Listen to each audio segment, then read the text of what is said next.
సద్గురునాథనే సమస్త అపరాధ రక్షకనే అన్నప్రసాద ప్రియనే. ముందుగా ఈరోజు ఆనందంగా ఉంది. భగవంతుడు ఏదైనా చేపిస్తే ఏదో ఒక కారణం ఉంటుందంటారు. బహుశా ఈరోజు మేము ఇక్కడ అనుకోలే, ఇక్కడికి వస్తున్నామని కూడా అనుకోలేదు.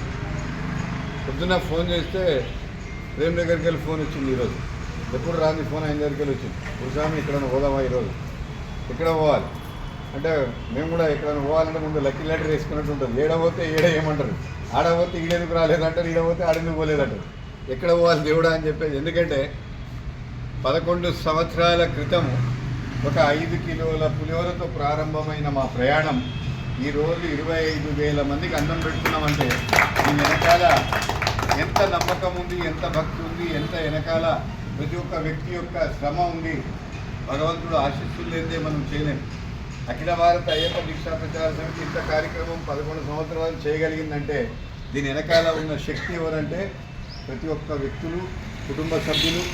ఈ అందరిలో గొప్పతనం ఏంటంటే ఆ అయ్యప్ప యొక్క గొప్పతనం ఏంటంటే, ఈ సంస్థకున్న బలం ఏంటంటే మనం ఎవరికైనా ఇవ్వాలనే ఆలోచనే కానీ ఎవరి దగ్గరికి ఏమైనా తీసుకోవాలనే ఆలోచన ఎవరూ లేని సంస్థ ఒకవేళ భారతదేశంలో ఉందంటే అఖిల భారత అయ్యప్ప దీక్షా ప్రచార సమితి నిర్భయంగా చెప్పగలను.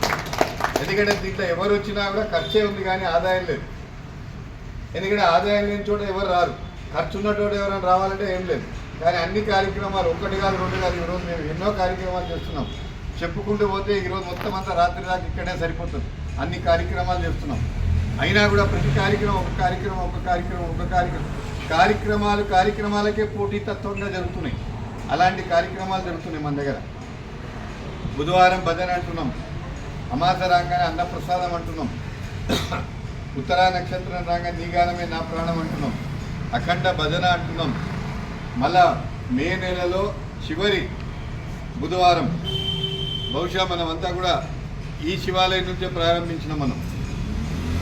అప్పుడు బుధవారం రోజు ఎండాకాలం ఉండదు, కొంతమంది చలివేంద్రం ఏర్పాటు చేస్తున్నారు, కొంతమంది ఇది చేస్తున్నారు.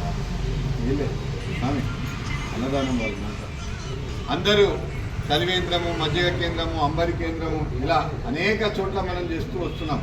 అనేక చోట్ల అందరూ కూడా సహకరిస్తున్నారు. అయితే ఏమీ చేయని వ్యక్తికి ఏం చేయాలని ఒక ఆలోచన వచ్చింది. చేస్తే చివరి బుధవారం మే నెలలో మండే ఎండల్లో చివరి బుధవారం ఏదైతే ఉంటుందో ఆ రోజు నేను కాక నాతో పాటు ఒక్కరికి మజ్జిగ ఇవ్వాలి అనే ఒక కాన్సెప్ట్తో మనం శ్రీకారం చుట్టాం. ఇది కూడా కరోనా కంటే ముందు మనం చేస్తే మనం తాగుతూ ఒక గ్లాసు మజ్జిగ ఇంకోళ్ళకి ఇవ్వాలి. అంతైనా మనం చేయగలుగుతాం. అంటే శూన్యంలో నుంచి స్టార్ట్ చేస్తున్నాం మేము. కోట్ల ఖర్చు పెట్టడం కాదు, రూపాయి కూడా ఖర్చు పెట్టి ఆయన కూడా సేవ అనేది కనిపించాలి అనేది ఉద్దేశంతో, లేదు మజ్జిగ ఎక్కువ ఉంది మన దాంట్లోనే సగం మనం తాగడం, సగం ఆయనకి ఇద్దాం, ఆ ఉద్దేశంతో మనం మొదలుపెట్టింది. 4 సంవత్సరాల క్రితం దాదాపు 5,000 మందికి పెట్టాం. గత సంవత్సరం బుధవారం 6 లక్షల మందికి మజ్జిగ ఇచ్చాం. 6 లక్షల మందికి. ఇది కూడా ఒకరి వల్ల ఒకరికి స్పందన వచ్చి ఇలా వెళ్తున్నాయి. సమితి కార్యక్రమాలు ఎప్పుడు కూడా ముందుకు తీసుకెళ్తున్నారు. 11 సంవత్సరాల క్రితం ఇక్కడికే మనం చేసి ప్రారంభించి మరి ఈరోజు 99వ దాంట్లో మనం ఇక్కడ కలవడం అంటే ఇది కూడా ఒక భగవంతుని శివుని యొక్క పిలుపు అనుకుంటున్నాం మనం. ఎందుకంటే వచ్చే నెల బాగా చేద్దామని ఆయన సంకల్పం. తప్పకుండా 100వది బ్రహ్మాండంగా అందరం చేసుకొని కొంచెం ముందు పెట్టుకుందాం. ఎందుకంటే అన్నీ కూడా 12 గంటలకే అన్ని అన్నప్రసాదాలు అన్నీ 12-1 గంటలకు మొదలవుతాయి. కాబట్టి ఇక్కడ సభకు అందరు రండి. సభ కార్యక్రమం ముందు చేసుకుందాం. 10 గంటలకల్లా సభా కార్యక్రమం గంటన్నర లోపల చేసుకుని మళ్ళీ ఎవరి అన్నదాన కార్యక్రమానికి అంతా. అయితే దీని ద్వారా అందరికీ ఏంటంటే ముఖ్యంగా శివాలయం నుంచి గతంలో మీరందరూ సహకరించారు కాబట్టి ఈ ఆకారం వచ్చింది. నేనొక్కరినో, గోపాల్ ఒక్కరు, ప్రేమ్ ఒక్కరు, శ్రీసామ్ ఒక్కరు, ఎవరో ఒక్కరు చేయడం వల్ల ఇది కాదు. అందుకనే యజ్ఞం చేస్తుంటే కూడా యజ్ఞం యొక్క నీతి నియమాలు ఏంటంటే ఒకరు స్వహాకారం వేయడానికి ఒకరు కూర్చోవాలి, మంత్రం చెప్పడానికి ఒకరు కూర్చోవాలి, ఆద్యం వేయడానికి ఒకరు, అన్నీ ఆయనే చేసుకోవచ్చు. కానీ అందరూ కూడా ఒక్కొక్క దగ్గర కూర్చోవాలని 4 దిక్కులా 4 కూర్చోబెట్టి చేపిస్తారు. దాని యొక్క నియమం అది. దీంట్లో ఉద్దేశం ఏంటంటే డబ్బు ఉంది కదా నేనే చేసుకోవచ్చు అంటే అది తప్పదు. 4 పిలిస్తేనే ఆనందం, 4 వస్తేనే ఆనందం. అలాంటిది మీరందరూ కూడా 100వ అన్నప్రసాద మహోత్సవానికి శివాలయంలో జరుగుతుంది. భోలా శంకరుడు ఆయన ఆ రోజు అభిషేకం కూడా పొద్దున్న కార్యక్రమాలు ఉంటాయి. అన్నీ కూడా మనం ఆనందంగా చేసుకొని 100వ సెలబ్రేషన్ చాలా గట్టిగా చేసుకొని సమాజానికి ఒక గొప్ప మెసేజ్ ఇద్దాం. అంటే డబ్బుంటేనే చేస్తారంటే మనసుంటేనే జరుగుతాయనేది నిరూపించిన సంస్థ అఖిల భారత అయ్యప్ప దీక్షా ప్రచార సమితి.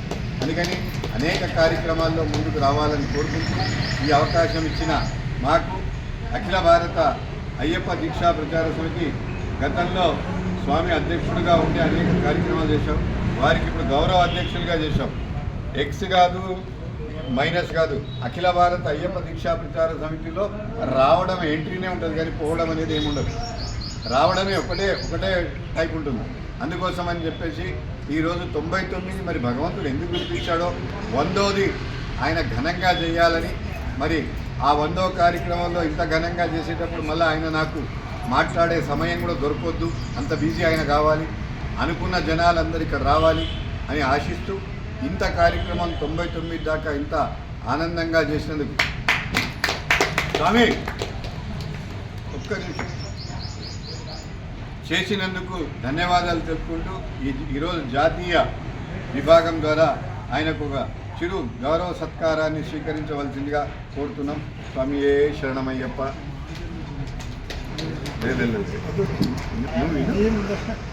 అరే అందుకని అప్పుడు నాకు నేను 100 రోజులు చేయాలి, అప్పుడు నువ్వు చేయాలి అందరికి. స్వామియే